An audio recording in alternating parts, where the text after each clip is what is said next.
आयोजित पंडित रामचंद्र खां स्मृति समारोह सह पुरस्कार वितरण के दूसरे दिन के आज दूसरे सत्र में अभी पहले सत्र में आपने मलिक बंधुओं की मंत्रमुग्ध कर देने वाली प्रस्तुति सुनी। उसके बाद अभी का जो ये विचार सत्र है यह युवा राजनीति और आज का समय विषय पर है। अब चूँकि यह सत्र बहुत देर से चल रहा है तो बिना विलंब किए मैं इस सत्र के वक्ता और इस सत्र की अध्यक्षता कर रहे प्रोफेसर संजय पासवान विधान पार्षद बिहार से निवेदन करता हूं कि वो मंच पर आएं और सदारत करें। इस सत्र के वक्ता के रूप में प्रोफेसर नवल किशोर चौधरी सर पटना विश्वविद्यालय के अर्थशास्त्र के पूर्व विभागाध्यक्ष हैं। साथ ही सफदर इमाम कादरी साहब पाटलिपुत्रा विश्वविद्यालय को मैं आमंत्रित करता हूं। और इस सत्र में तकनीकी रूप से ऑनलाइन माध्यम से हमारे समय के बहुत ही ऊर्जावान और विचारोत्तेजक अपनी बात को रखते हुए युवाओं के मन में एक विशेष जगह बनाने वाले राज्यसभा के सांसद और दिल्ली विश्वविद्यालय के राजनीति विज्ञान के प्रोफेसर मनोज झा सर जुड़े हुए हैं। अब मैं सौम्या सुमन, सुनीता गुप्ता और पूनम सिन्हा एवं रीता सिंह से अनुरोध करता हूं कि हमारे आगत अतिथियों का स्वागत करें। सौम्या सुमन, सुनीता गुप्ता, पूनम सिन्हा एवं रीता सिंह से निवेदन है कि वो आकर हमारे आगत अतिथियों का स्वागत करें। निवेदन है कि वो आकर मंच पर अपना स्थान ग्रहण करें। मणिकांत ठाकुर सर।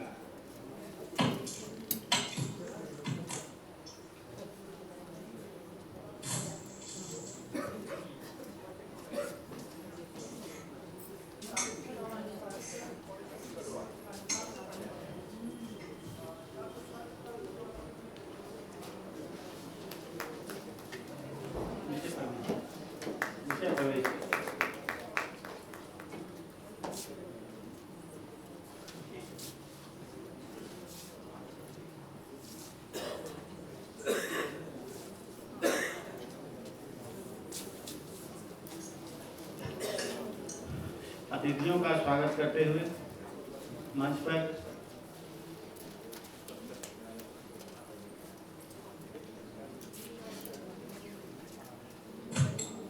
सफदर इमाम कादरी साहब, professor Naval Kishore Chaudhary sir, Manikant Thakur sir और श्री संजय पासवान सर और ऑनलाइन माध्यम से जुड़े मनोज झा सर।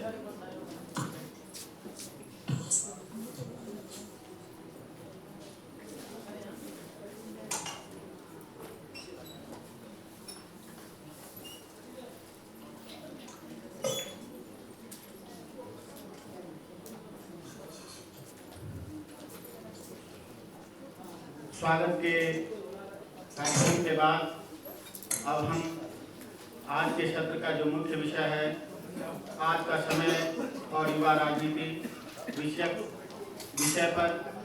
प्रवेश के लिए मैं मणिकांत ठाकुर सर से आग्रह करता हूं कि वो आए और इस विषय पर। मणिकांत ठाकुर सर।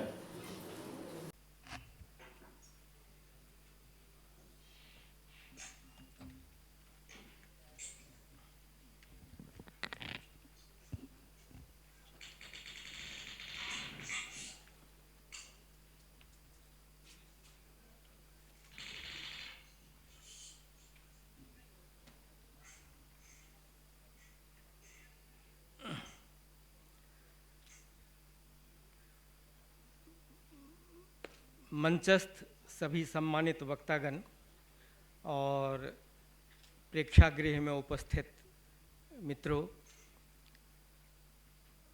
आज एक ऐसे मौके पर एक ऐसे विषय के साथ ये सत्र आयोजित हुआ है जिसमें इसकी शुरुआत या कहिए विषय प्रवेश के लिए मैं आपके सामने हूँ। और विषय जो है युवा राजनीति और आज का समय,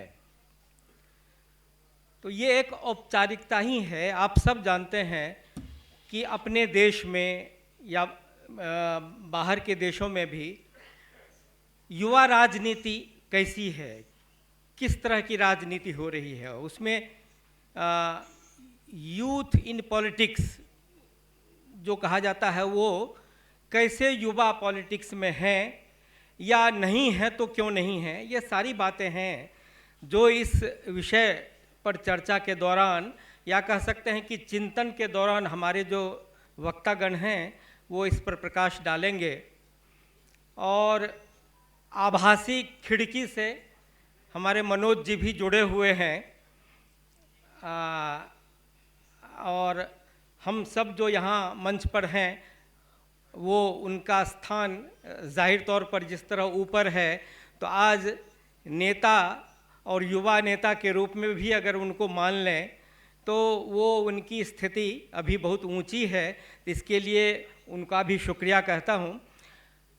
अब शुरुआत के लिए अगर इस विषय के बारे में जो कुछ सूत्र वाक्य के रूप में ही मैं यहाँ उसे रखना चाहूँगा, बहुत लंबा चौड़ा होने की ज़रूरत नहीं है, लेकिन ये जो मौका है पंडित रामचंद्र खान की स्मृति में आयोजित है, तो मैं जो शुरू करने जा रहा हूँ वो उनके साथ, खान साहब के साथ जब भी मैं बैठता रहा, जब भी उनसे राजनीतिक चर्चा हुआ करती थी, तो उसमें कई विषय आते थे और चर्चा से पहले हम लोग, खास कर मैं ये समझ जाता था कि उनको ध्यान से सुनना ज़्यादा है, सवाल पूछने का तो वहाँ कोई इस तरह का इसकी ज़रूरत ही नहीं होती थी, इसलिए कोई इतने विस्तार के साथ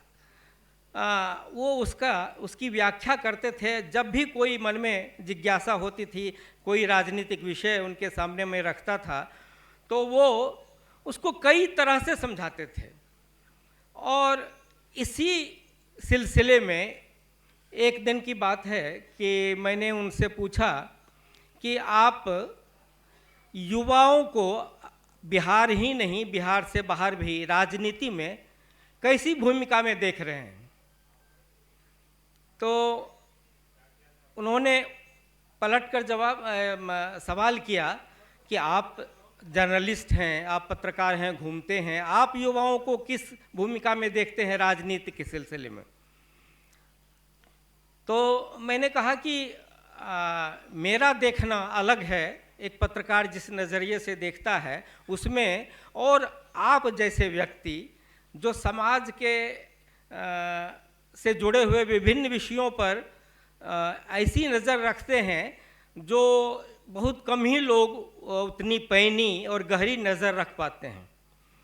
तो खैर वो ज़्यादा उसमें बहस में उतरते नहीं थे और उनके साथ इस तरह से तर्क करना भी संभव होता नहीं था, इसलिए कि वो जब वो बताने लगते थे तो शब्दों से खेलते थे, उनकी भाषा उनका साथ देती थी, और जिस तरह से वो बातों को समझाते थे तो वो लगता है कि बिल्कुल एक नया अंदाज है उनका। तो उन्होंने कहा कि युवा की बात जब आप कह रहे हैं तो बिहार में आपको कौन कौन से नेता युवा दिखते हैं जो सक्रिय हैं। तो मैंने कुछ नाम लिए, 3-4 नाम लिए।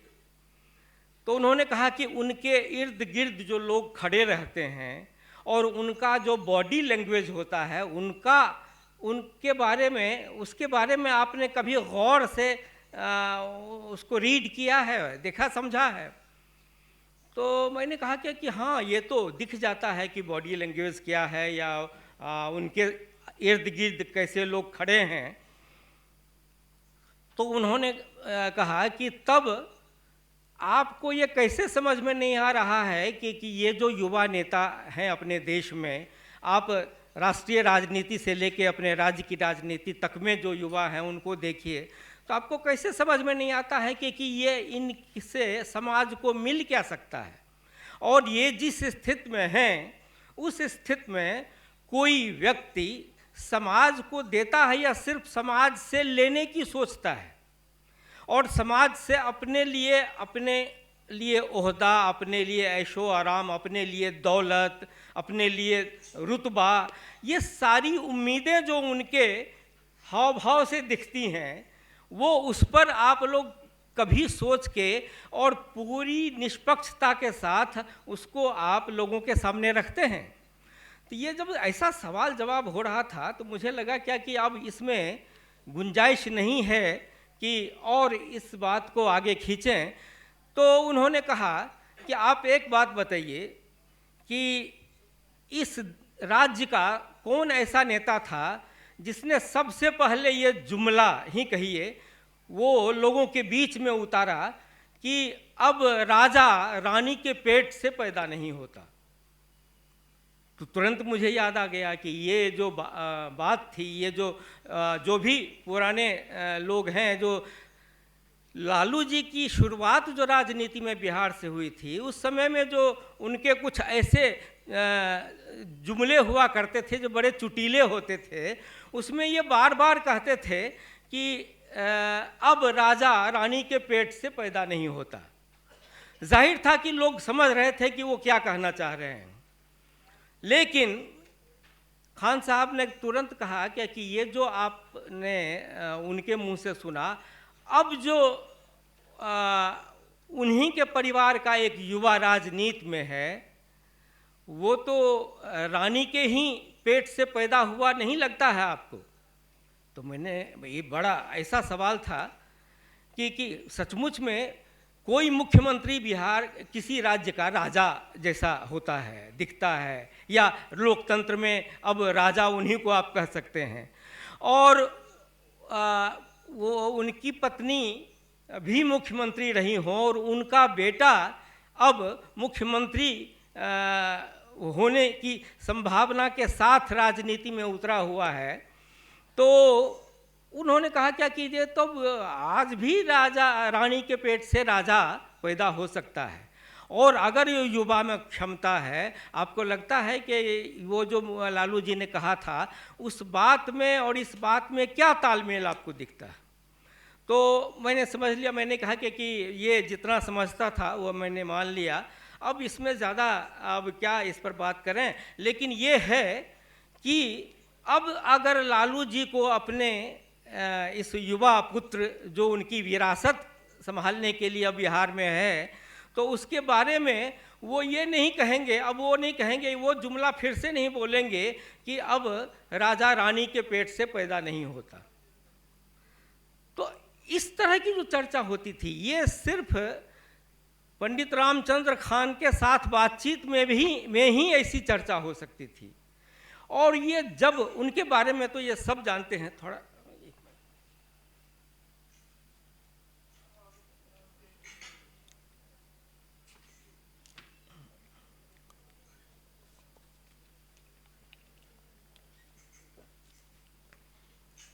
सब जानते हैं कि वो खरी खरी बातें करते थे, और ऐसी बातें आमतौर पर कोई अधिकारी या कोई समाज का ऐसा व्यक्ति इस तरह से पूरे तर्क के साथ और पूरी समझ के साथ सामने रखने की स्थिति में हो, ऐसा कम ही दिखता था।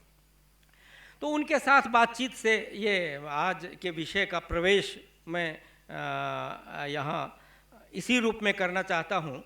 दूसरी बात यह है कि बिहार अपने देश को युवाओं का देश कहा जाता है। यहाँ युवाओं की तादाद बहुत ज़्यादा है, लेकिन हम सब जब संसद की तरफ देखते हैं, जब विधानसभाओं में देखते हैं, तो आपको क्या लगता है? क्या ये लगता है कि ये युवाओं के देश को प्रतिनिधित्व मिल रहा है? क्या अपने देश की राजनीति की मुख्य धारा में युवाओं का प्रतिनिधित्व इस तरह से उभर के सामने है? वहाँ बुजुर्ग ज़्यादा दिखते हैं।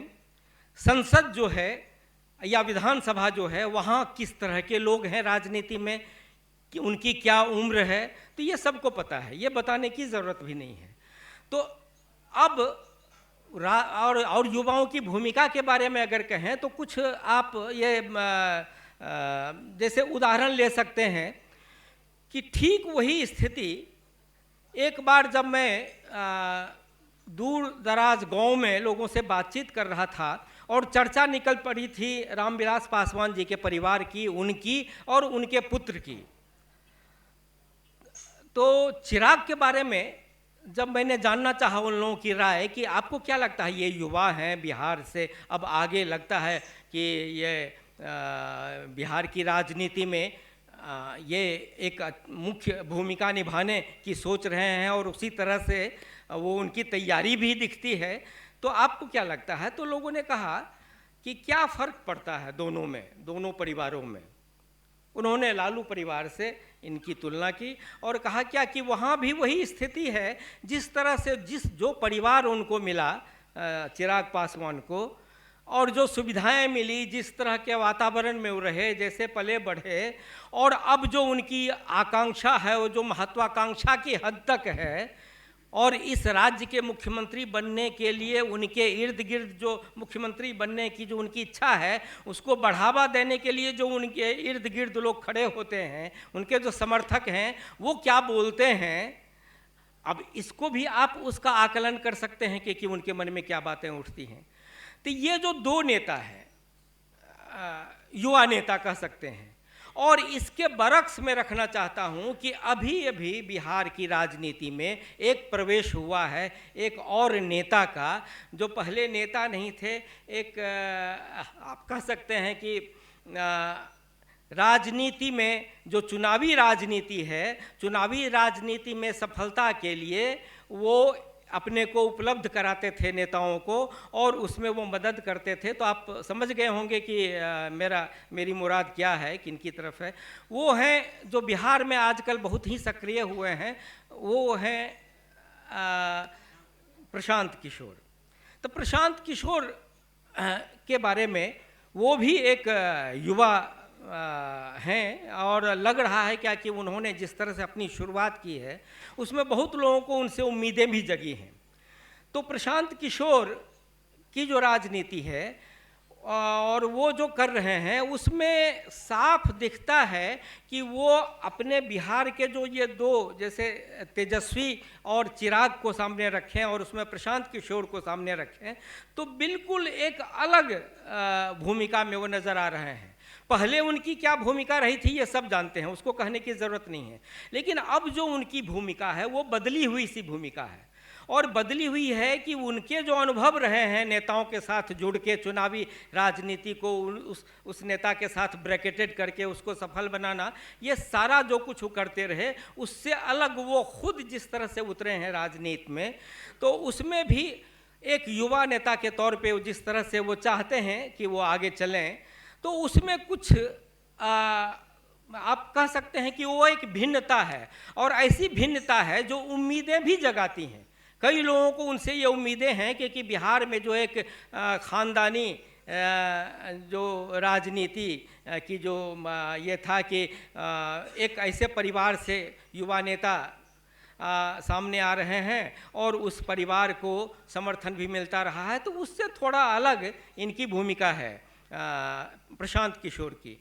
और दूसरे बिहार से जो ही बिहार के संदर्भ में ही बोलें तो ये कह सकते हैं कि इसमें एक और युवा नेता जिसके कन्हैया की चर्चा भी होने लगी है। तो अब ये आप खुद समझ लीजिए कि प्रशांत किशोर जिस उद्देश्य को बता के राजनीति में उतरे हैं और जिस तरह की भूमिका में उतरे हैं, और जैसे वो उन्होंने अब ये कहना शुरू कर दिया है कि अब वो सब जो अभी तक बिहार की राजनीति में जो मायने रखते हैं जो नेता हैं, उनसे कुछ अलग हट के वो बिहार की राजनीति में युवाओं को शामिल करके आगे बढ़ना चाहते हैं। तो ये सारा कुछ आप देख रहे हैं कि किस तरह से बिहार की राजनीति में एक युवाओं की भूमिका किस तरह सामने आ रही है। तो जाहिर तौर पर इसी संदर्भ में अगर आप केंद्र की राजनीति में अब इनको अगर कहें कि अब कांग्रेस की जो भूमिका है, कांग्रेस के जो नेता हैं, कांग्रेस के नेता और बिहार के जो में उभरते हुए जो 3-4 युवा नेता हैं, इनको मिला के अगर देखिए युवा राजनीति की बात अगर करें तो लगता है कि इसके अलावा और कोई ऐसी स्थिति नहीं उभर पा रही है जो सचमुच में आपको बहुत आशा आप में जगाए कि बिहार की राजनीति में कुछ ऐसा बदलाव दिखेगा या देश की राजनीति में ऐसा बदलाव दिखेगा जिसमें ये लगेगा कि सचमुच में कुछ दिशा जो है वो पॉजिटिव साइड में वो बदलने वाली है।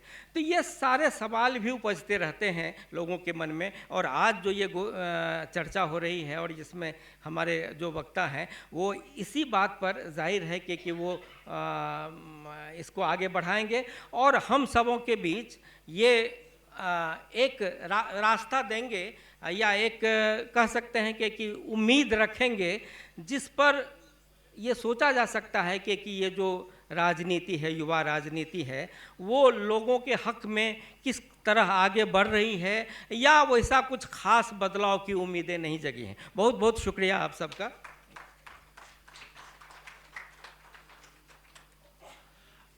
बगैर किसी भूमिका के अब सीधे हम आभासी पटल पे मनोज झा सर के पास जाते हैं।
नंबर 2 हो, नंबर 3 हो, कहीं ना कहीं पूंजी ने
कि अगर आप देखें पूरे दक्षिण एशिया के भूखंड, श्रीलंका, म्यांमार, पाकिस्तान, बांग्लादेश और अपना देश, इसमें राजतंत्र जैसी व्यवस्था नहीं है कि आपको मान लीजिए एक बार टिकट मिला आपको, जब तक जनता की मोहर नहीं होगी आप कभी भी स्थापित नहीं हो पाएंगे, चाहे वो कोई एक अदना व्यक्ति हो या कोई विशिष्ट व्यक्ति भी, क्योंकि विशिष्ट को अदना बनने में देर नहीं लगती।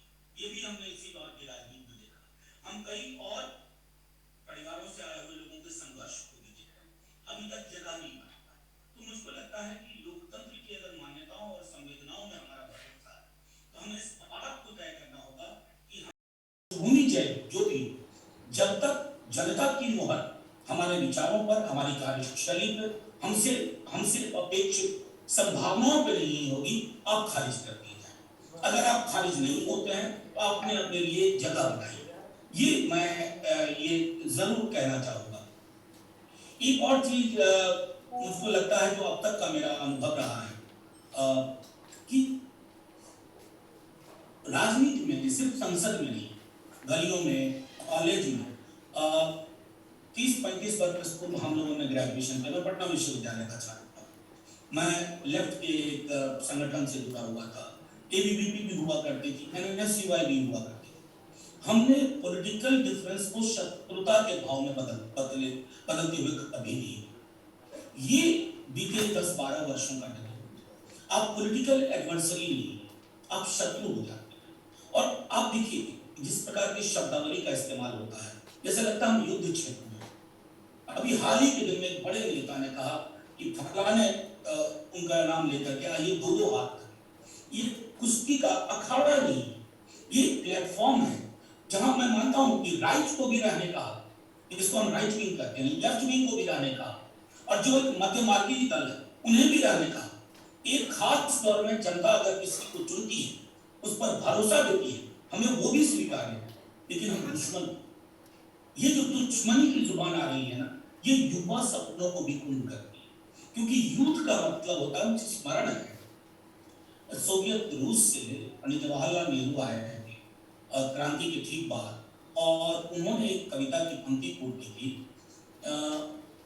It was bliss to be in that hub, to be, it was bliss to be there, to be young was all the world. आज हम ये कहीं भी नहीं कर सकते, इस प्रकार की जुबान नहीं बोल सकते, तुरंत आक्षेप होगा, तुरंत आरोप लगेंगे।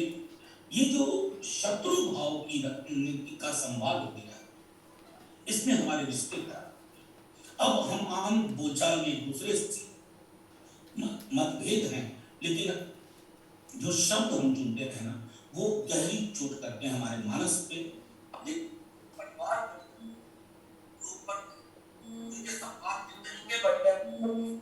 तो मानना है कि जब तक हम इसको दुरुस्त नहीं करेंगे, तब तक हम बेहतरी को नहीं सोच सकते। पूंजी पहला चैलेंज है, सिर्फ पहचान की राजनीति हो वो दूसरा चैलेंज है, तीसरा चैलेंज है शत्रु भाव।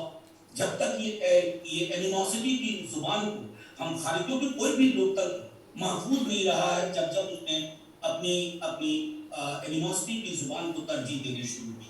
बहुत ज्यादा पीछे जाने की जरूरत नहीं है, 60-70 साल पहले तक दे तो आपको कई सारी चीजें नजर आ जाएगी। एक और चीज जो मैं प्रधानमंत्री जी को ही सुना, 8 वर्ष पूर्व उन्होंने कहा था कि ह्यूमर का चला जाना मुझे बेहद कष्ट होता है, और मैं पार्लियामेंट के अंदर भी बताऊं, अब ह्यूमर का कोई स्पेस नहीं है। आप सीधी सपाट जुबान में भी कुछ बात बोले तो लोग तलवारें लेके खड़े हो जाते हैं, ना तलवार फिजिकल तलवार नहीं, एक अलग तरह की। इसका मैं एक छोटा सा आप लोगों को उदाहरण दूंगा कि जो बहुत ही खूबसूरत उदाहरण है। वो ये है कि किसी एक स्पीकर साहब थे, मैं उनका नाम स्वेल साहब स्पीकर थे, उन्होंने किसी रेफरेंस में कहा कि साहब पार्लियामेंट में हर संवाद रिकॉर्ड में जाता है, even if I refer to my wife she shall go into the record. तो किसी ने बड़े ही मासूमियत से पूछा कि सर ऐसा ना करें, क्योंकि उसका अगला स्टेप होता है जब रिकॉर्ड कोई चीज होती है तो कहा जाता है it should be put on tape. बोला कहीं ऐसा न हो कि कोई ये कह दे कि your wife should be put on the tape. ये जो संवाद की शैली थी, लोग हंसे, लोग मुस्कुराए, और एक बहुत बड़ा रकस उस समय पार्लियामेंट में वो रिजॉल्व हो गया।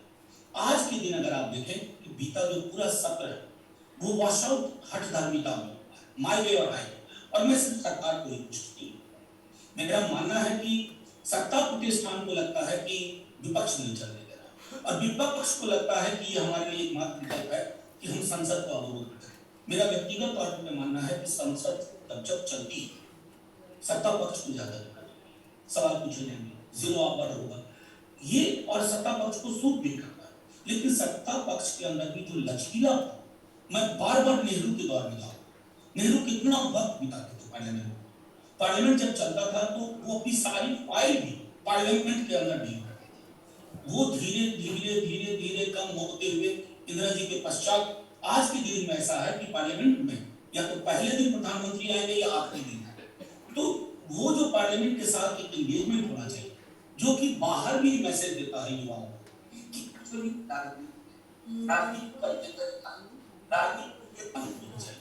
वो सब चीजें महफूज रहे। आखिर में मैं आप एक टिप्पणी करके अपनी बात खत्म करूंगा। मेरा मानना है कि युवाओं को निश्चित तौर पर सीमित संभावनाओं में भी कोशिश करनी चाहिए, लेकिन वैचारिकता हो। आप दक्षिण पंथ में यकीन करें, कोई दिक्कत नहीं, तार्किक दृष्टि से आप वामपंथ में यकीन करें, तार्किक दृष्टिकोण से वामपंथ में यकीन करें। तर्क के बगैर की राजनीति वो एक ऐसे मुहाने पे हमें ले आएगी कि हम सब, जिसको कहते हैं ना कलेक्टिव विटनेस, होंगे इस देश की सभ्यता, इस देश के लोकतंत्र या लोकतांत्रिक मिजाज। क्योंकि एडॉप्शन से पहले भी, कॉन्स्टिट्यूशन के एडॉप्शन से पहले भी, पहले चुनाव से पहले हमारे मिजाज में एक खास और वो संवाद के लिए हमारी सभ्यता में हम सभ्यता देती है। हमसे बेहतर ये बात सब लोग जो वहाँ बैठे हुए हैं, मैं सब लोग को व्यक्तिगत तौर पर भी जानता हूँ, वो जानता। और मैंने पहले कहा था आपको अब ये कह रहा हूँ कि एक ये रवायत को जरूर कहा कि हम दुश्मनी, मुझे कष्ट होता है कि दुश्मनी की वजह से शहरों के नाम बदले जाते हैं, गलियों के नाम बदले जाते हैं, पितरों के ऊपर सबसे मुश्किल होता है किसी तरह से महफूज होकर के पर्व त्योहार बीत जाए। ऐसा पहले नहीं, मैं ऐसा नहीं कहता हूँ कि हिंदुस्तान पहले एक आदर्श एंटिटी हुआ करती थी, कमियां तब भी थी, लेकिन अब कमियां बहुत बढ़ गई हैं। अब पर्व त्योहार आते हैं ना तो सेलिब्रेशन के बजाय ये दिमाग में रहता है कि ये किसी प्रकार आज बीत जाए। ये एक कोई भी कौम इस तरह के माहौल में बहुत दिन सांस नहीं ले पाएगी ढंग से। इतनी सी बात कह करके मैं पुनः आयोजकों को इस बात के लिए धन्यवाद देता हूँ कि शायद इससे बेहतर श्रद्धांजलि रामचंद्र खान जी को नहीं हो सकती थी, क्योंकि हमने जब हम लोग स्टूडेंट थे, छोटे थे, तब से उनकी कार्यशैली को देखा। मुझे आज भी रविवार का वो फ्रंट पेज स्मरण है, बहुत छोटा था स्मरण है। तो मुझे लगता है कि आयोजकों को पुनः बहुत बधाई, मेरे मित्रों, मेरे साथियों जो वहाँ बैठे हुए हैं उनको भी मैं माफी लेता हूँ कि मैं वहाँ रहता तो शायद एक बेहतर संवाद का आदान प्रदान होता, लेकिन फिर भी जय हिंद। बहुत बहुत धन्यवाद मनोज सर। पूंजी की गिरफ्त और उसकी ताकत से मुक्ति का प्रयास जो है आज की राजनीति और युवाओं के समक्ष एक चुनौती के रूप में है। आलोक धनवा की कविता सफ़ेद रात में है कि हिंसा और हिंसा की तैयारी और हिंसा की ताकत बहस चल नहीं पाती, हत्याएं होती है, फिर जो बहस चलती है उसका भी अंत हत्याओं में होता है। तो युवाओं के सामने एक चुनौती है कि वो संवाद के माध्यम से जो है अपने आने वाली चुनौतियों को दूर करें। बहुत बहुत शुक्रिया और धन्यवाद मनोज सर। अब मैं सीधे मंच पर आता हूं और अध्यक्ष महोदय के अनुमति से मैं अन्य जो आने वाले वक्ता हैं उनसे निवेदन है कि सत्र चूँकि देर से चल रहा है तो समय का ख्याल रखेंगे। अब अगले वक्ता के रूप में मैं प्रोफेसर सफदर इमाम कादरी साहब को आमंत्रित करता हूँ। कादरी साहब।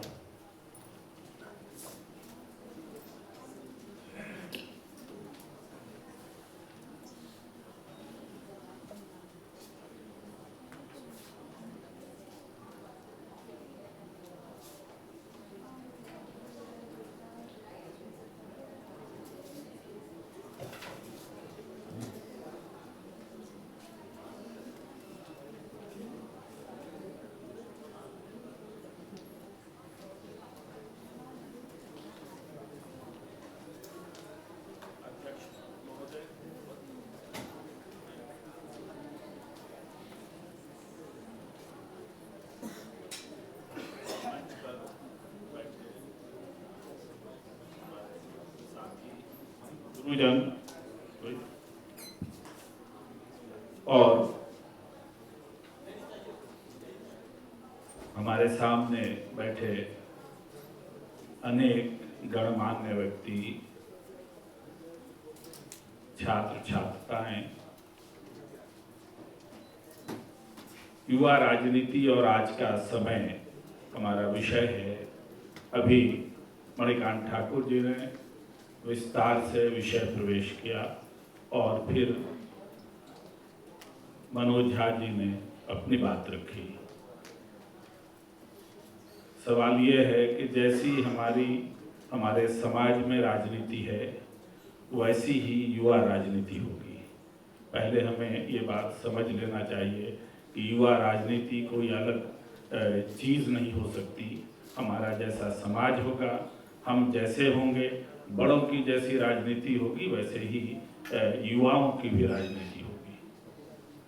और जब कहते हैं कि समाज हमारा सीढ़ी नुमा इसका विकास होता है, तो छोटे से लेकर बड़े तक हम बुराइयों में भी एक जैसे होते हैं और अच्छाइयों में भी एक जैसे होते हैं और एक दूसरे से सीखते हैं, बुराइयां भी सीखते हैं और अच्छाइयां भी सीखते हैं।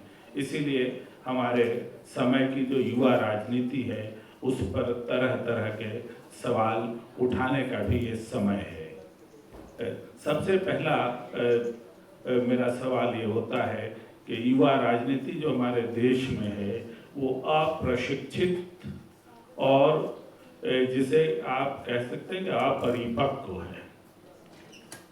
जब कुछ युवाओं के नाम आए, बिहार के लोगों के नाम ज़्यादा आए, लेकिन बिहार से बाहर में भी एक चुनाव पहले जब हम लोगों ने सुना कि भाई टेक्नोलॉजी की तालीम से लैस कर्नाटक से एक युवा उभर रहा है और उसको एक बड़ी पार्टी ने उस इलाके की पूरी जिम्मेदारी दी है।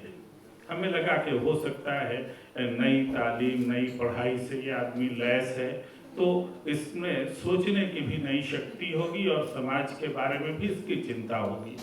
लेकिन पिछले वर्षों में जो अनुभव हुआ, जब वहाँ दंगा हो रहा है, जब वहाँ समाज में आपस में संघर्ष हो रहा है, उसमें वो युवा चेहरा उसी तरह से उन्हीं बुराइयों से लैस है जिन बुराइयों से उसकी पार्टी के सीनियर लोग लैस हैं।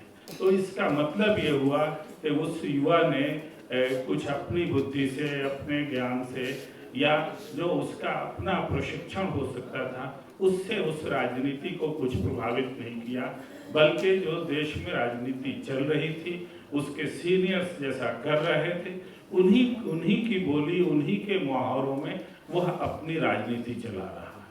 मनोज झा जी ने एक बात कही थी पूंजी की।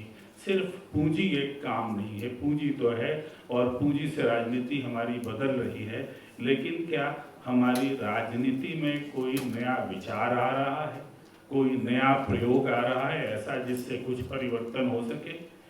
राजनीति का मतलब धीरे धीरे हमने, राजगोपाल जी बैठे हुए हैं तो अच्छा है तो उनके सामने ये बात कहूँ मैं कि कल उन्होंने एक बात उठाई थी नेहरू और विनोबा की। आज जो हम राजनीति की बात कहते हैं तो ये दलगत राजनीति की ही बात होती है। 99% या उससे भी अधिक सिर्फ दलगत राजनीति को ही हम राजनीति कहते हैं और समाज में यह स्थिति हो गई कि जो निर्दल राजनीति में है उनको ना कोई पूछने वाला है, ना रिकॉग्नाइज करने वाला है, ना उनके कामों को नापने तौलने वाला है। अब ये समाज का कैसा, जिसको कहिए कि ये बैंकरप्सी है कि हमने समझा ही नहीं कि दलगत राजनीति से अलग भी समाज में राजनीति की जगह है। और सबसे जो दिक्कत की बात हुई कि हमारे युवाओं में दलगत राजनीति से जुड़कर काम करने के अलावा बहुत थोड़े लोग हैं जो इससे इतर कोई स्थिति में रहते हैं। हम लोगों में से अक्सर ऐसे लोग होंगे कि अपने जब यूनिवर्सिटी में, स्कूल में, हम लोगों ने तो स्कूल के दौर से ही कुछ ना कुछ राजनीतिक सामाजिक संगठनों से जुड़कर काम करने का कुछ मौका पाया है। तो सबको ये मौका मिला है, लेकिन आप बताइए कि कौन आज के दिन में जो हमारे यहाँ स्टूडेंट्स ऑर्गेनाइजेशन हैं, सब पार्टियों के ऑर्गेनाइजेशन हैं, लेकिन क्या उन पार्टियों के जो विचारक हैं उनके दर्शन पर भी कोई किसी को सिखाने वाला है? जो लोग पुराने लोग हैं, राम मनोहर लोहिया के जो शिष्य होते थे, समाजवादी आंदोलन के जो चेहरे होते थे, उनसे पूछा जाता था कि भाई मार्क्स को तुमने कितना पढ़ा है, फलां को कितना पढ़ा है और कितना समझते हो। समाज में काम करने का अनुभव एक तरफ, लेकिन उनके ज्ञान की परीक्षा होती थी। जब जब लोग जेल जाते थे तो जेल जाने से पहले किताबों का बंडल तैयार होता था कि भाई इन सब किताबों को हम नहीं पढ़ सके हैं, इन सब किताबों को पढ़ लेना चाहिए। तब जाकर ऐसा होता था कि हम जानते हैं बिहार में ही कई ऐसे नेता हुए जो जिन्हें आप अनपढ़ कह सकते हैं, अशिक्षित कह सकते हैं, लेकिन जब उनसे बात कीजिए तो समाज के बारे में भी वो समझते थे और समाज के बारे में उनके पास कोई नीति भी थी। तो यह जो आज बिल्कुल सूनापन है कि आज छात्र राजनीति जो हमारी है वो ऐसी राजनीति है कि वो दलीय राजनीति और ख़ास तौर से उनकी पार्टियों की जैसी राजनीति है। उसी तरह से आज जब यूनिवर्सिटी का इलेक्शन होता है तो उसी तरह से गोली चलती है, उसी तरह से कुछ घायल होते हैं, कुछ मारे जाते हैं और उसी तरह से लाखों और करोड़ों खर्च करने की तैयारी होती है। तो ऐसी स्थिति में आप उम्मीद कीजिएगा कि उसमें जो चुनकर आएगा वह देश की राजनीति को कुछ बदल सकता है, उसमें कुछ श्रेष्ठ दे सकता है। तो हम समझते हैं कि ये हमारा दुर्भाग्य होगा। आप एक तरफ कहते हैं कि भाई 35% से ज़्यादा युवा देश है, लेकिन कोई ऐसा दल हो उसको कभी ये याद रहता है कि अगर उसको अपने दल से किसी को टिकट देना है विधानसभा में और संसद के लिए उसको जगह देनी है तो क्या वह 35% अपने युवाओं को पहचानने की कोशिश करता है? हम सबको याद है कि राष्ट्रीय आंदोलन के समय सिर्फ 35 वर्ष की आयु में अबुल कलाम आज़ाद को कांग्रेस की अध्यक्षता मिली थी। 29 बरस की आयु में 29-30 बरस की आयु में जवाहरलाल नेहरू को कांग्रेस की अध्यक्षता मिल गई थी। तो अगर 40 बरस में, तो आप याद कीजिए 35 बरस और 40 बरस में राष्ट्रीय आंदोलन के समय वो कांग्रेस बहुत बड़ी थी और उसके दायित्व तो बहुत थे, जिम्मेदारियां बहुत थी। उस कांग्रेस की अध्यक्षता ऐसे लोगों को मिल गई। हमारा दुर्भाग्य है कि हम अब 50 बरस के लोगों को भी युवा कहते हैं और 50 बरस के लोगों को भी उनका जो उनकी आबादी है उसके हिसाब से उनको कोई नेतृत्व देने वाला नहीं। अभी डायनेस्टी की बात हो रही थी, जो हमारे घरों से जो चिराग निकलते हैं, रानी के पेट से राजा पैदा होता है, अभी बात चल रही थी, ये मुहावरा गढ़ा गया है और ये चल रहा था। आप याद कीजिए कि ऐसे हाल में जो अब स्त्रियों का कौन, अगर युवाओं को नहीं पहचानने वाला है तो स्त्रियों का उनकी आबादी के हिसाब से नेतृत्व कौन देगा?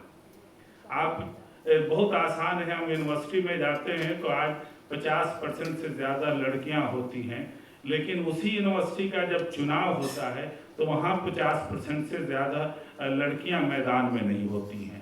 तो जब एंट्री पॉइंट पे अगर वो युवा, अगर महिलाएं कम हो गई तो जाहिर है वो आगे बढ़ते बढ़ते उसी तरह से कम होते जाएंगी। जो शीर्ष में जो हमारा नेतृत्व है उसको याद नहीं होता है कि इसकी भी पहचान की जाए और कम से कम महिलाओं को उतना, जो उनकी आबादी है उतना, तो कम से कम वहाँ उस स्तर पे जहाँ उनको आप सांसद नहीं बना रहे हैं, विधायक नहीं बना रहे हैं, तो यूनिवर्सिटी की राजनीति में तो उनको जगह मिले, लेकिन वहाँ भी उनका जो प्रतिशत है वो बहुत कम है। जब युवाओं का और महिलाओं का प्रतिशत कम होगा तो आप बताइए कि जो दलित चेहरे होंगे उनको पहचानने वाला कौन होगा? युवाओं में दलित कितने हैं जिनको आने के लिए आसानी से आप आगे मौका देते हैं? तो यह समाज का जो एक असहिष्णुता उसकी है, और उस असहिष्णुता के साथ साथ उसका जो पुरानी उसकी जकड़न है, उसके चलते भी हमारे युवा सही तरीके से नहीं आ रहे हैं। सिर्फ हम अगर युवाओं को कहें कि आप प्रशिक्षित हैं और समाज के बारे में, देश के बारे में कम जानते हैं, तो यह सही नहीं होगा। बल्कि जो हमारे सदन में लोग बैठे हुए हैं उसमें भी 50% ऐसे लोग हैं जिनको ना अपने देश का इतिहास मालूम है, न दुनिया के बारे में जानते हैं और न ही विश्व के बारे में जानते हैं। नई दुनिया कैसे बन रही है, कैसे बदल रही है और उसमें कहाँ कहाँ हस्तक्षेप हो रहा है, इसकी भी जानकारी नहीं है। दुर्भाग्य है, हम जब पत्रकारिता में जाते हैं तो वहाँ भी ऐसा ही युवा चेहरे सबसे अधिक हैं, लेकिन ज्ञान की पूंजी उनके पास भी नहीं है। तो आज के इस मंच से मैं ये कहना चाहूँगा कि जो लोग राजनीति में आना चाहते हैं, युवा राजनीति का चेहरा बदलना चाहते हैं, उनको सबसे पहले भारत का जो राष्ट्रीय आंदोलन का इतिहास और जो आधुनिक भारत का विकास है, इसकी गहन मीमांसा करनी चाहिए और इसके आधार पर अगर वो मैदान में आते हैं, हम अभी मनोजा को सुन रहे थे, आते आते पार्लियामेंट में उनकी एक पहचान बनी, वो पहचान उनकी ज्ञान की पहचान थी। तो जो युवा अपने ज्ञान के आधार पे नई राजनीति करना चाहते हैं, राजनीति में अपने लिए जगह बनाना चाहते हैं और देश को कुछ देना चाहते हैं, उनका ये दायित्व तो है कि वो अपने ज्ञान को उसी तरह से परिमार्जित करें, उसी तरह से मजबूत करें और कोशिश करें कि ये जो इतिहास हमारा है उसके आधार पे नया देश कैसे बनेगा। समय कम है, अगर मैंने ज़्यादा समय लिया हो तो माफ़ी। बहुत बहुत धन्यवाद सर। दल के वरिष्ठ और महिला प्रतिनिधित्व, इतिहास और विकास, इन रास्तों से होकर ही युवा राजनीति जो है अपनी मंजिल को तय करेगी। इस सत्र के अध्यक्ष श्री संजय पासवान सर ने कहा है कि फिलहाल अभी इस वक्त अध्यक्षता के रूप में जो मैं अध्यक्षता कर रहा हूँ सत्र की सदारत, तो अभी मैं बोलूँगा, उसके बाद चौधरी सर को आमंत्रित करना। तो मैं बड़े आदर के साथ श्री संजय पासवान सर को आमंत्रित करता हूँ।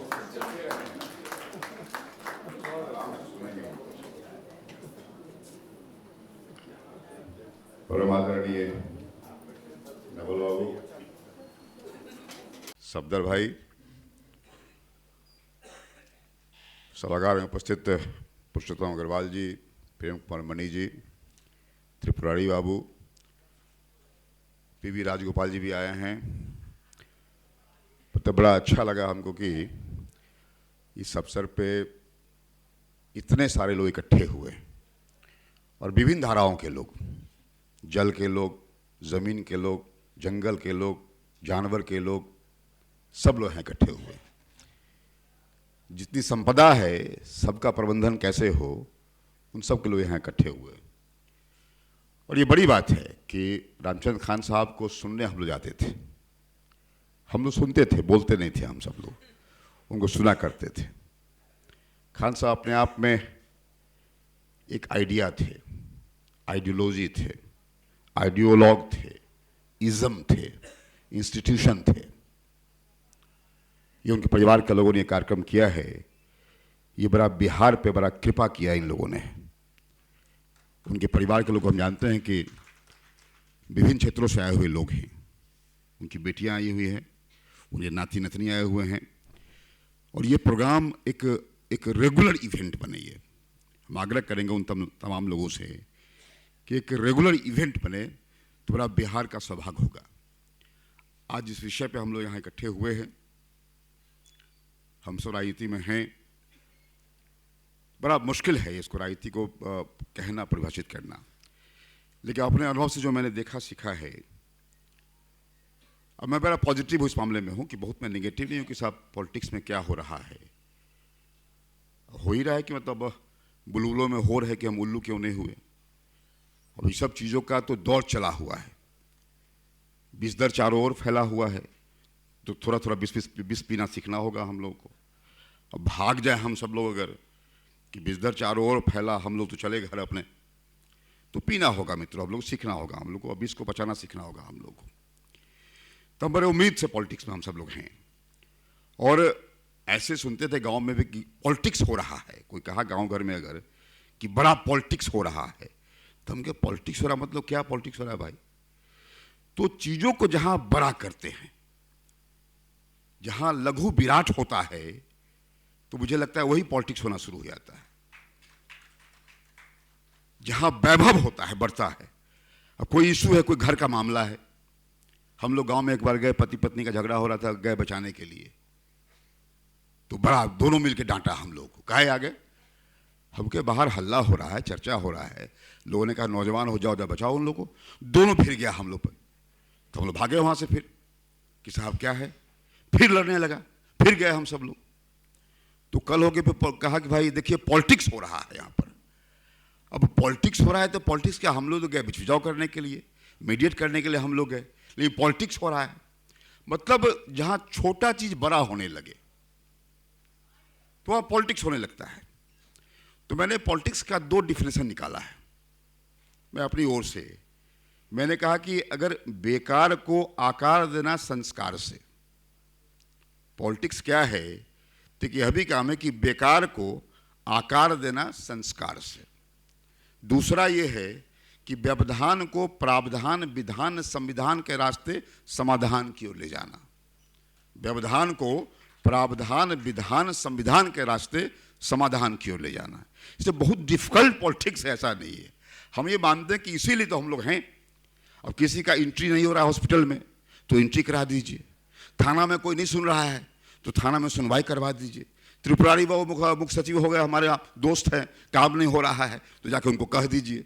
तो यही सब काम मोटा मोटी ये रह गया हम लोग का। तो कैसे काम को सिंप्लीफाई किया जाए, सरलीकरण किया जाए। तो मैं मानता हूं कि सरल, सुगम, सुलभ, सहज, पॉलिटिक्स में ये 4 अगर गुण है लोगों को तो पॉलिटिक्स करता होता है लोग। सरल है, सहज है, सुगम है, सुलभ है। इसलिए हम ये मानते हैं कि पॉलिटिक्स में इन चीजों को, पॉलिटिक्स क्या है कि ये हर दिन सीखा जाता है। अब लोगों ने कहा कि बैकग्राउंड से आते हैं लोग, अब हम कहते हैं पॉलिटिक्स 4 किस्म से लोग, पॉलिटिक्स में एक पहचान बनाई जाती है। एक परिवार तो अलग पहचान है, निश्चित तौर से परिवार का एक अलग पहचान होता है। मैं मानता हूं कि वो जो परिवार का पहचान है वह बिल्कुल एक मुकद्दर से होता है। अब राजीव गांधी के परिवार में राहुल गांधी का पैदा होना ये बड़े भाग की बात है। रामविलास पासवान के यहाँ चिराग जी का पैदा होना ये बड़े भाग की बात है। तो मैं मानता हूं कि 3 तौ है, एक तो तकदीर है, तो तकदीर से बड़े परिवार में आ गए। एक तकनीक है कि तकनीक से आ गए हम सब लोग। मौसी को प्रणाम करते हैं, मौसी को धन्यवाद देते हैं कि इन्होंने एक मौका दिया हम लोग को कि इतने बड़े एक अभियान में खड़ा होने का, आंदोलन में खड़ा होने का। हम वही कामना कर रहे थे कि ये लगातार हर वर्ष हो, हम लोग करें, हमारो बेटा बेटी करे, हमारो पोता पोती करे, ये सब प्रोग्राम लगातार होता रहे तो बिहार के लिए शोभा की बात है ये। तो 3 तो मैंने कहा, तकदीर, तकनीक और तिक्रम। तो तकदीर से भी लोग आ रहे हैं, तकनीक से भी लोग आ रहे हैं और तिक्रम से भी आ रहे हैं लोग। अब उसमें हम लोग को देखना होगा कौन तकदीर से। अब कोई तकदीर से आ गया तो हमको मलाल है कि हम उस परिवार में नहीं पैदा हुए, तो हम तकनीक पैदा करते हैं, फिर तिक्रम से पैदा करते हैं कि इससे तीनों का लाभ मिलता है हम लोग को ही मित्रों। इसलिए मैं मानता हूं कि ऐसे राजनीति में जो 4 बातें हैं कि आप में अगर आर्टिकुलेशन है, 4 जगह राजनीति होती है। संगठन एक बड़ी राजनीति है, सदन एक बड़ी राजनीति है, फिर भाषण देना एक बड़ा राजनीतिक कारण बनता है, बड़ा आधार बनता है। तो कितना आप में आर्टिकुलेशन है। हाउस में अगर आप हैं, मौजूद हैं, आप में आर्टिकुलेशन नहीं है, विषय नहीं समझ रहे हैं, तो आप अच्छे राजनीति नहीं कर पा रहे हैं। आप ऑर्गेनाइजर अच्छे नहीं हैं, अगर संगठक नहीं अच्छे हैं तो अच्छे नहीं कर पा रहे हैं। मतलब ये कि संगठन करना, अच्छा भाषण देना, फिर प्रबंधन करना, जो आपने कहा कि एक नेता ऐसे ही उभर रहे हैं जो प्रबंधन कला से उभर रहे हैं, तो वह भी एक चीज़ है। तो प्रबंधन कला से कहे, वो तकनीक में मानता हूँ उसको, वो कम से कम अतिक्रम तो नहीं कर रहा है, वो एक तकनीक से आगे बढ़ रहा है। तो एक प्रबंधन का कला भी है, बोलने का कला भी है, और हाउस में अपनी बात टाइमली कहने का कला भी है। तो इन सब चीज़ों को लेकर के हम ये मानते हैं कि राजनीति में पहचान बनती है।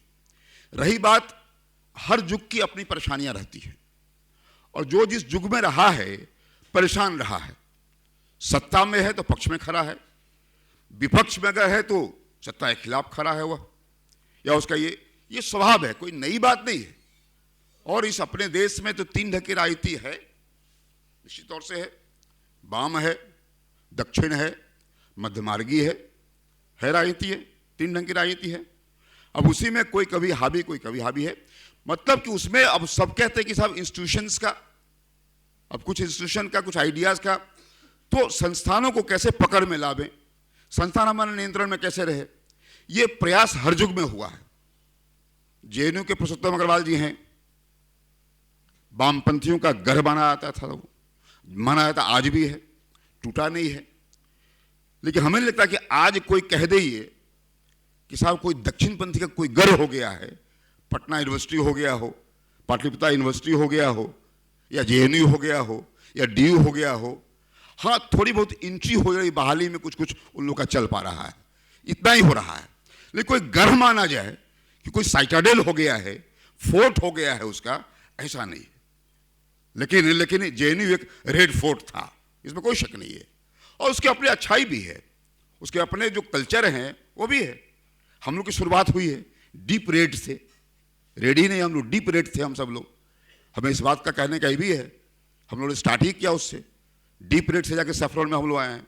मतलब यह कि पॉलिटिक्स में, पॉलिटिक्स का मतलब ये है, और युवा को पॉलिटिक्स में तो आना ही चाहिए। पूंजी बड़ा खतरा है ऐसा थोड़े है, पूंजी बड़ा खतरा है तो टाटा बिरला और बाकी सब भी हो जाएंगे, ऐसा नहीं है मित्रों। पूंजी खतरा, पूंजी एक फैसिलिटेट करता है, पूंजी फैसिलिटेटर है निश्चित तौर से, इसलिए ऐसा नहीं है। और जहां तक डायनेस्टी की बात है, डायनेस्टी और ऑनेस्टी की लड़ाई अगर हो तो ऑनेस्टी प्रिवेल करता है और डायनेस्टी हारता है मित्रों। इससे डायनेस्टी कहीं भी हो, हमें किसी ने कहा था कि एक नेता ईमानदार तो है, समझदार नहीं है। अब ईमानदार तो है, समझदार नहीं है, ऐसे कई सारे लोग हैं ऐसे। अभी ईमानदार चाहिए कि समझदार चाहिए कि वजनदार चाहिए कि रसूखदार चाहिए, अब ये कई बातें हैं। इसी में मित्रों राजनीति करने का दौर है। ठीक, अभी कहा कि भाई कन्हैया भी एक दौर से गुजर रहा है, एक इज़म में था, बाद में आया, और एक दौर चल पड़ा है। इसलिए कई लोग आज भी इसमें उभर रहे हैं। और निश्चित तौर से मित्रों हमें लगता है कि जो आइडियाज़ है, जिसके पास आर्टिकुलेशंस है, जिसके पास ऑर्गेनाइजिंग कैपेसिटी है, उसको कोई नकार नहीं सकता है। पॉलिटिक्स आज सबसे लिस्ट प्रिफर्ड कैरियर है। मैं आज सबको आग्रह करूंगा लोगों से कि जिनको समय साधन है उनको पॉलिटिक्स में आना चाहिए। पॉलिटिक्स में तब नहीं आवे आप जब कहीं कुछ नहीं हुआ तो पॉलिटिक्स में रास्ता निकालेंगे। हो ये रहा है आज ये कि साहब बैंक का लोन बहुत हो गया है, बहुत दुश्मन हो गया है, बहुत, चलो पॉलिटिक्स में आजमाइश किया जाए। इसलिए इस दृष्टिकोण से नहीं, हमें लगता है कि अगर आप सब लोग पॉलिटिक्स में आना चाहते हैं तो एक कोई ना कोई अपना काम कर लीजिए, क्योंकि अब डूइंग पॉलिटिक्स नहीं है, ये थिंकिंग पॉलिटिक्स का दौर आ गया है। जो कहा कि नॉलेज पॉलिटिक्स की बात, ये थिंकिंग पॉलिटिक्स का दौर आ गया है। इसलिए इसमें आप क्या कर रहे हैं, आप क्या कर रहे हैं, और कुछ आपने अचीव किया है क्या, कहीं किसी फील्ड के अचीव कर रखा आपने है तो पॉलिटिक्स में अचीव करना आसान आपके लिए है। और कहीं आप फेल्योर अगर हैं तो पॉलिटिक्स में फेल्योर होना आपका तय है। इसीलिए राजनीति में नौजवानों को आना चाहिए। और निश्चित तौर से जो खान परिवार है, ये खान परिवार पूरे बिहार का मानता हूँ कि ये अपने आप इतना सक्षम सबल परिवार है, जहाँ से संस्कृति का, राजनीति का, कला का और शिल्प का, ये सब का अध्ययन मिल सकता आपको है उनसे कंसल्टेंसी करने पर। इसलिए उस परिवार को बहुत धन्यवाद, आभार है कि आपने एक बड़ा काम किया और हम सब आपके परिवार के हिस्सा रहे हैं। इसलिए हम लोग भी आगे से लगातार इस प्रोग्राम को करें और मैं अपने इन्हीं शब्दों से अपने भावभीनी श्रद्धांजलि अपने मेरे रिश्तेदार थे, मौसी मेरी लगती है उषा किरण जी, तो मौसा मेरे थे, वो अब नहीं रहे, उनके प्रति श्रद्धा सुमन व्यक्त करता हूं और उम्मीद करता हूं कि ऐसे गंभीर चर्चाएं आगे भविष्य में होती रहेगी। धन्यवाद। बहुत बहुत धन्यवाद सर। लोहिया जी का एक बहुत प्रसिद्ध कथन है कि यदि अच्छे लोग अच्छे तरीक़ों से बुरी बात का विरोध नहीं करेंगे तो फिर बुरे लोग बुरे तरीक़ों से विरोध करेंगे और जनता उसके पीछे आ जाएगी। तो ये जो लोक दर्शन न्यास है ये बेहद अच्छे तरीके से और अच्छे चीज़ों के माध्यम से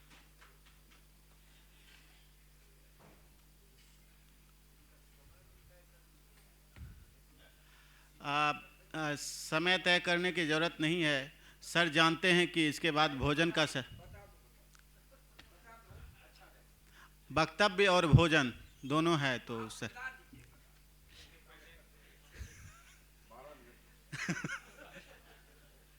संजय सर ने बोल दिया है। ऐसे अध्यक्ष के बाद किसी के नहीं बोलने की परिपाटी है और अध्यक्ष बोल चुके हैं।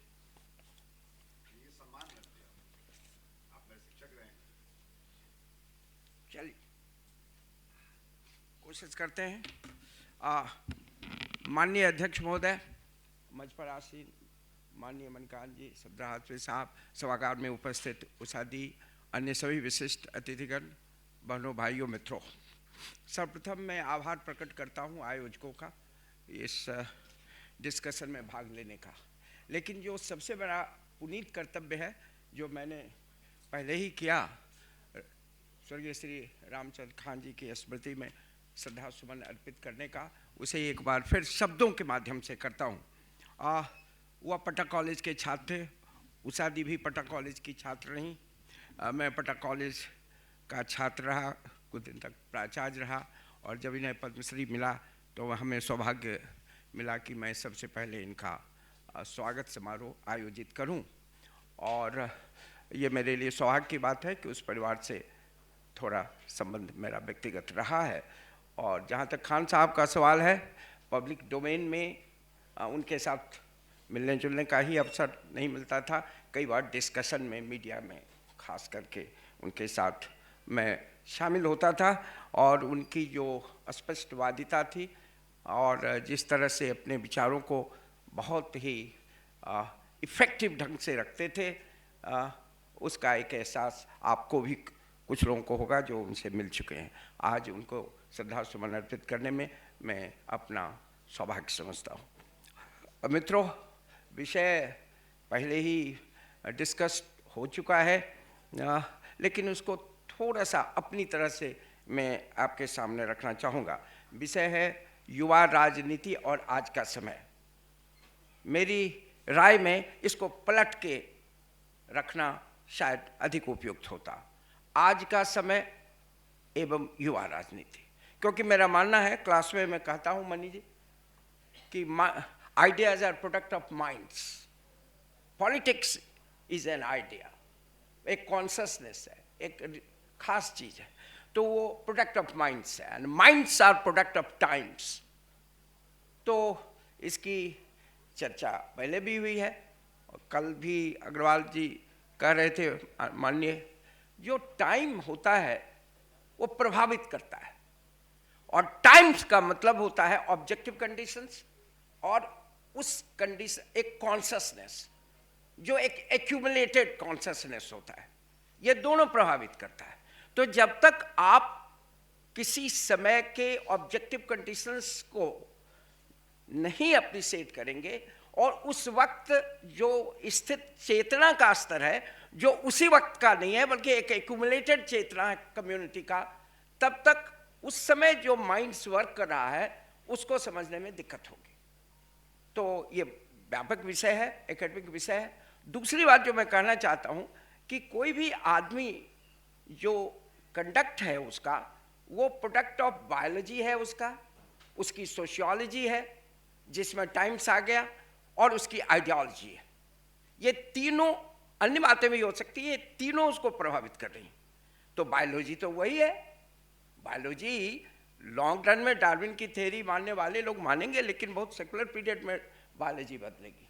बायोलॉजी में बहुत फर्क नहीं है, वो सेल्फ है, और जो लोग कल बात कर रहे थे मैकियावेली की और गांधी जी की, बिल्कुल सही कहा। गांधी अपवाद हो सकते हैं, मैकियावेली इज रियलिटी। और आज का जो पॉलिटिक्स है Machiavellian politics at its best है। आप समय नहीं है, एक एक पॉलिटिकल पार्टी और एक एक लीडर की व्याख्या आप कर सकते हैं। और आप मैकियावेली को पढ़ के उठा कर देख लीजिए, जो कब का था, आज से 500 साल पहले। Machiavellian at his best, at its best है। तो अगर आपको समझना है तो आपको अपवाद नहीं बल्कि जो जनरल रूल है उसको अप्लाई करना पड़ेगा, तभी उसको आप वास्तविक अर्थ में समझ पाएंगे, अन्यथा आप वास्तविकता से दूर होंगे। You can be an utopian. Utopian होना कौन रोकता है? प्लेटो यूटोपियन था, मूर यूटोपियन था, आज फिर एक यूटोपिया आप पैदा कर सकते हैं। और यूटोपिया रहना चाहिए, क्योंकि वो कहीं ना कहीं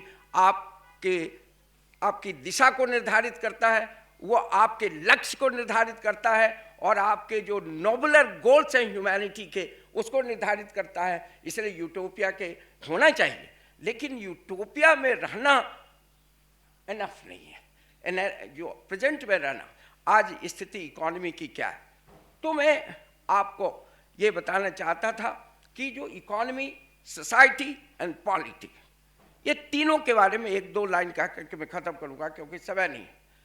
ठीक ही कहा माननीय अग्रवाल जी ने कल, ये जो शुरू हुआ है टेक्नोलॉजी का दौर, ये पिछले 9 साल का नहीं। मुझे याद है 81 में मिसेज इंदिरा गांधी जो सोशलिस्ट थी और जिनका हम लोग उस समय फैन थे जब बैंक नेशनलाइजेशन हो रहा, उन्होंने IMF से एक लोन लिया था $5 बिलियन का, और उसकी कंडीशनैलिटी क्लॉज देख लीजिए। आपको लिबरलाइजेशन, प्राइवेटाइजेशन, ग्लोबलाइजेशन जो 91 में आया है उसका एम्ब्रॉय फॉर्म है, सेम है 84 में जब राजीव जी आए हैं वही है। 85 में हमने IIPA में कॉन्फ्रेंस किया है, JNU के कई प्रोफेसर्स, और उस समय, और 91 आते आते तो आप देख ही रहे हैं क्या हुआ। मनमोहन सिंह जी को क्रेडिट, मैं ये नहीं कह रहा हूं कि लिबरलाइजेशन गलत है या सही है, लेकिन जो है उसको समझना चाहिए और स्वीकारना चाहिए। और यही policy framework, economic policy framework, अब मनोज जी कैपिटल की बात कर रहे थे, कैपिटल पहले भी था, हम लोग बच्चे थे। I am talking of the years 50s। Birla, Tata, जितने समाजवादी नेता हुआ करते थे, मनोज जी के चाचा जी भी समाजवादी थे, रमेश झा जी, और जितने भी कम्युनिस्ट थे, उनका भाषण उठा के देख लीजिए, बिरला टाटा, बिरला टाटा, बिरला टाटा। आज का देख लीजिए, अदानी अदानी अदानी, फर्क कर लीजिए दोनों में। तो कैपिटल की जो बात है ये रिइंफोर्स होती है लिबरलाइजेशन, प्राइवेटाइजेशन। ऐसा नहीं कि कैपिटल पहले नहीं था, लेकिन लिबरलाइजेशन, प्राइवेटाइजेशन, ग्लोबलाइजेशन ने जो पूरा पैराडाइम शिफ्ट कर दिया इकोनॉमी का। और आप जितना भी माने, मार्क्स को माने ना माने, लेकिन इकोनॉमी मेजर फोर्स है सोसाइटी को डिस्कस, सोशल फॉर्मेशन को डिसाइड करने में। और सोशल फॉर्मेशन मीन्स केवल सोशियोलॉजी वाला सोशल नहीं, उसके अनेक एस्पेक्ट, कल्चर, लिटरेचर, सबको प्रभावित कर रहा है, और टेक्नोलॉजी। तो स्वाभाविक रूप से इसको समझने की जरूरत है, और वो प्रोसेस एनडीए गवर्नमेंट में चला है और वही प्रोसेस आगे चल रहा है। आज जो लोग अदानी अदानी करते हैं, समझ में बात नहीं आती है। अदानी गुजरात में गलत है, लेकिन छत्तीसगढ़ में अदानी ठीक है, ये समझ से बाहर की चीज है। आज का युवा पूछना चाहता है, how is it Adani in Jaipur is a socialist Adani, and Adani in यहाँ गुजरात में कैपिटलिस्ट हो गया, अदानी सोशलिस्ट हो जाता है त्रिवेंद्रम में, और अदानी बिहार में आके ये हो जाता है। ये सब समझने की जरूरत है। फैक्ट ये है कि कैपिटल का प्रभुत्व बढ़ता जा रहा है, ये हकीकत है, इस पर विचार करना होगा।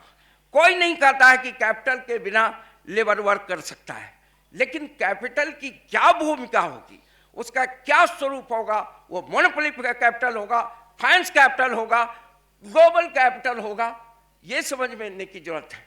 यही समझ में नहीं बात आती है कि अगर चाइनीज कैपिटल श्रीलंका में जाता है तो वो सोशलिस्ट कैपिटल कहलाता है, सारी दुनिया में जा समझने की जरूरत है, लेकिन कैपिटल इकोनॉमी और उस पर कोई डिबेट नहीं है। यूथ दिग्भ्रमित है, यूथ क्रॉस रोड पर है, उसे समझ में ही नहीं आता, इस पर कोई डिबेट ही नहीं है। और एक्सेप्ट एक्सट्रीम लेफ्ट व्यू छोड़ दीजिए तो इस पर आम सहमति है, और उसका असर आप देख रहे हैं इकोनॉमी में तो है ही। वो पॉलिटिक्स का स्ट्रैंगल होल्ड बन गया है, जिसकी चर्चा आज day in and day out हो रही है पार्लियामेंट में। वो पॉलिटिक्स का को जकड़ लिया है और उस एजुकेशन को जकड़ रहा है, हेल्थ को जकड़ रहा है, कल्चर को पकड़ रहा है, और जीवन के सारे आयाम को वो पकड़ रहा है। तो कहीं ना कहीं इस पर डिबेट होना चाहिए, ये डिबेट है नहीं। यूथ जाए तो जाए क्या, और उसको कंफ्यूज करने के एनफ रीजन है। सोसाइटी में चले आइए, मैं डिटेल में नहीं जाना चाहता हूँ, लेकिन मेरा उसके इसको डिस्कस नहीं किया जा सकता। सोसाइटी में जो सेकुलरिज्म को लेकर डिबेट चल रहा है उसको भी समझने की जरूरत है। ये हर रोज नया डेफिनेशन सेकुलरिज्म को, क्रिटिकल थिंकिंग की बात हो रही थी। हम उस जमाने के हैं जब यहाँ पर DN झा जैसे प्रोफेसर के चेला थे हम लोग, RS शर्मा जैसे लोग यहाँ थे, ज्ञानचंद यहाँ थे। हम लोग को सिखाया जाता था क्रिटिकल थिंकिंग, रैशनल थिंकिंग। हम स्पिनोजा को पढ़ते हैं जिसने धर्म को एनालाइज किया, और आज धर्म पर बोलिए सम्मान के साथ भी तो आपको फांसी चढ़ा देती जाएगी। और मैं किसी एक धर्म की बात नहीं कर रहा हूं। हाशमी साहब, क्या यूथ करेगा? हम यूथ को क्या समझाएं? जिंदगी भर कह रहे थे rational thinking, scientific temper. What is this scientific temper? हम धर्म को डिस्कस नहीं कर सकते। सेकुलरिज्म का मतलब हर धर्म को सपोर्ट करना है, कभी टीका लगा लेना है, कभी टोपी लगा लेना है। हम कहना क्या चाहते हैं? और कहीं ना कहीं ये जो हो रहा है सोसाइटी में, डिस्कॉर्ड हो रहा है, जो कि हमारे लिए सबसे खतरनाक चीज है। कई चीजों को देखना होगा। हम एक भाव से उसको अप्लाई नहीं करते। हम कुछ लोगों के प्रति जब खड़े होते हैं तो सेकुलरिज्म हो जाता है, कुछ लोग के वक्त में खड़े होते हैं तो कम्युनल हो जाते हैं। ये सोचना पड़ेगा। और थर्ड, ये जो मैं कहना चाहता था, पॉलिटिक्स जितना आप कह लीजिए, मनोज झा जितना कह लें, हमको हिम्मत बढ़ा दिया मनी जी ने। हमारे भाई हैं, मित्र हैं, थोड़ा उम्र में छोटे होंगे, हिम्मत कर रहा हूं। अरे जितना कह लीजिए, डी फैक्टो सेंस में डायनेस्टी है, डी जेरो में नहीं भी हो, डी फैक्टो है। रिपब्लिकनिज्म एक अपने आप में ऑब्जेक्टिव। कौन कहता है कि डायनेस्टी नहीं है? कांग्रेस जैसी बड़ी पार्टी उसका शिकार हो गई। और नेशनल, बिहार को तो कह ही दिया इन्होंने, मनी जी ने, मैं उसको रिपीट नहीं करूंगा। अरे क्या है स्टालिन? Who is Stalin? शिवसेना क्या है? इवन ममता जी का क्या हाल है? हम कहां जा रहे हैं? आज का युवक ये सवाल पूछना चाहता है, कौन सी ऐसी प्रतिभा है तेजस्वी यादव जी में जो उन्हीं को होना चाहिए? क्यों नहीं दूसरा यादव नेता वहां हो जाएगा? कौन सा चिराग पासवान, दूसरा पासवान क्यों नहीं जाएगा? उनको डिस्क्रिमिनेटरी एडवांटेज है। तो यूथ के सामने ये सवाल उठता है, ये संयोग नहीं है। और अगर डेमोक्रेसी में ये सवाल नहीं उठेगा, दूसरी चीज, हमारे चेतकर झा जी कहा करते थे, रामचंद्र खान जी के शिक्षक होंगे, वो मेरे डायरेक्ट टीचर नहीं थे लेकिन आज गुड टीचर थे, कल से खत्म कर रहे हैं 2 मिनट में। चेतकर झा जी कहते थे, लंदन में पढ़े हुए थे, किस डेमोक्रेसी की बात करते हैं हम लोग? Parliamentary democracy. अरे ये पार्टी सिस्टम पर ये डेमोक्रेसी बेस्ड है। अब पार्टी ही नहीं डेमोक्रेटिक, अगर फाउंडेशन ही डेमोक्रेटिक नहीं होगी तो उस पर खड़ा स्ट्रक्चर कैसे डेमोक्रेटिक होगा? और आज ऐसी स्थिति में जो यूथ के सामने है वो क्रॉस रोड पर है, वो समझ नहीं पाता। एक ही व्यक्ति कल तक बीजेपी के साथ होता है और दूसरे दिन बीजेपी को गाली देता है। समझ में नहीं बात आती यूथ क्या होगा। हम नाम नहीं लेते हैं लेकिन आप समझ रहे हैं, हम केवल एक आदमी की बात नहीं कर रहे हैं। कहीं कोई आइडियोलॉजिकल, तो end of ideology, biology same, sociology का परिवर्तन, और ideology extreme right extreme left को छोड़ करके ये आइडियोलॉजी का जो वेवरिंग है ये खतरनाक है। और इस स्थिति में अगर यूथ को नहीं पता चलता है कि वो क्या करे तो क्या करे वो। आज मैं चाहता हूं कि ये उसको कैंपस में कोई लीडरशिप नहीं मिलती, कोई आदर्श नहीं रहा। न टीचर है, टीचर की संख्या घट गई, क्वालिटी टीचर्स को खत्म कर दिया गया। आप डिपार्टमेंट ऑफ हिस्ट्री की बात करते हैं, इतना 35 आदमी का डिपार्टमेंट, आर.एस. शर्मा के दत्त, एक हेड बनाने के लिए टीचर नहीं मिला, दूसरे डिपार्टमेंट से हेड बनाया गया। आप एक उदाहरण मैं दे रहा हूं, टीचर की भारी कमी, जो टीचर है उनकी क्वालिटी कमी, स्कॉलर्स की पूछ नहीं। ऐसी स्थिति में कोई आदर्श है नहीं, कैंपस में आदर्श नहीं है, क्लासेज नहीं होते, यहां तक कि वो जो आप स्टडी सर्कल्स वो नहीं होते। सोसाइटी में ब्यूरोक्रेट्स की क्या हालत है। यहाँ एक ब्यूरोक्रेट बैठे हुए थे, मैं चाहता था कि वो रहते और सुनते। यहाँ हमारे युवक आईएएस होना चाहते हैं, आईपीएस होना चाहते हैं, आईएफएस होना स्वाभाविक है। खान साहब खुद थे आए। क्या है यहाँ के इंडिया के ब्यूरोक्रेट्स का हाल और बिहार के ब्यूरोक्रेट्स का हाल? नौकरी तक तो बोलना नहीं है, और पोस्ट रिटायरमेंट 10 साल तक उनको रिटेन करती है political class to make them pliable, spineless. और यही कारण है कि उनके सामने वहां भी आदर्श नहीं मिलता, न कॉलेज में मिलता है आदर्श, न उनको ब्यूरोक्रेसी में मिलता है, न नेता में मिलता है। और सोशल लीडरशिप जो होता था कि समाज के, क्योंकि ये सोसाइटल एक्शन का एक हिस्सा है पॉलिटिकल एक्शन, ठीक ही कहा उन्होंने। और पॉलिटिकल एक्शन का एक छोटा सा सबसेट है इलेक्टोरल पॉलिटिकल एक्शन। तो ये पॉलिटिक्स भी रिड्यूस हुआ है इलेक्टोरल पॉलिटिकल एक्शन, जो 3 महीने का है और जाति और धर्म तक सीमित है। और आज जिस तरह से आइडेंटिटी पॉलिटिक्स हो रही है, यह सही है कि दलितों की आइडेंटिटी का असर्शन पॉजिटिव था, backwards up to a certain point उनका आइडेंटिटी पॉलिटिक्स पॉजिटिव था, लेकिन इंडेफिनिटली आइडेंटिटी पॉलिटिक्स खतरनाक है। क्लासिकल लिबरलिज्म, जॉन लॉक जो था इंस्पायर्ड अमेरिकन कॉन्स्टिट्यूशन का, कहीं ना कहीं human liberty, individual rights, individual freedom और ह्यूमन राइट्स की तरफ बढ़ना पड़ेगा, तभी हम मॉडर्नाइज करेंगे। बिहार और अन्य राज्य जाति और धर्म के मायाजाल में पड़ा हुआ है। कुछ लोग जाति की राजनीति करते हैं, कुछ लोग धर्म की राजनीति करते हैं, और युवकों को डायरेक्शन देने वाला कोई है नहीं जो इशू बेस्ड पॉलिटिक्स कर सके। जो पॉलिटिक्स सिर्फ सत्ता प्राप्त करना नहीं है, perpetual politics should be politics of transformation.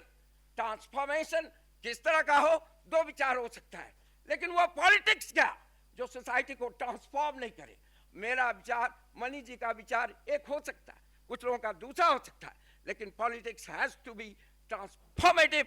वो इकोनॉमी को, सोसाइटी को और पॉलिटी को ऐसा ट्रांसफॉर्म करे जो लिमिटेड सेंस में इंडियन कॉन्स्टिट्यूशन का प्रेम्बल, जो प्रेम्बल है, डायरेक्टिव प्रिंसिपल समझ, स्टेट पॉलिसी को तो जरूर कंफर्म करे, larger goals of humanity and दुनिया के एग्जिस्टेंस के लिए काम करे। मैं मानता हूं कि यही यूथ का रोल हो सकता है, और उसके लिए शिक्षा ही नहीं जरूरत है। We need leaders like Ramchandra Khan, we need leaders like Jayaprakash Narayan, we need people who can lead like Lohia जो और या अदर्स, जो ट्रांसफॉर्मेशन के लिए आगे रास्ता दिखा सके।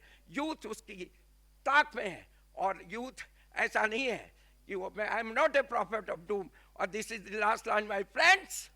उसको किसी कोने से आवाज आती है, और वो आवाज जब सुनता है तो कहता निराश कि फिर कब सुबह कभी होगी।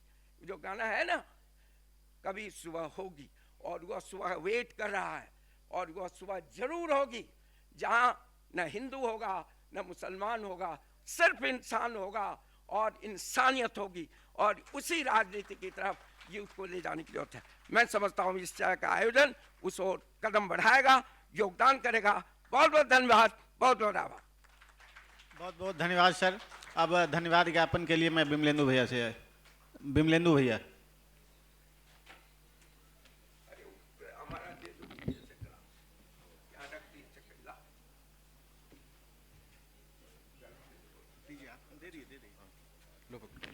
बहुत बहुत धन्यवाद आप सभी का। बहुत लाजिम है, मुझे इस सत्र के बाद अल्लामा इकबाल का वो शेर याद आता है कि जमहूरियत वो तर्ज हुकूमत है जहाँ के बंदों को गिना जाता है, तौला नहीं जाता।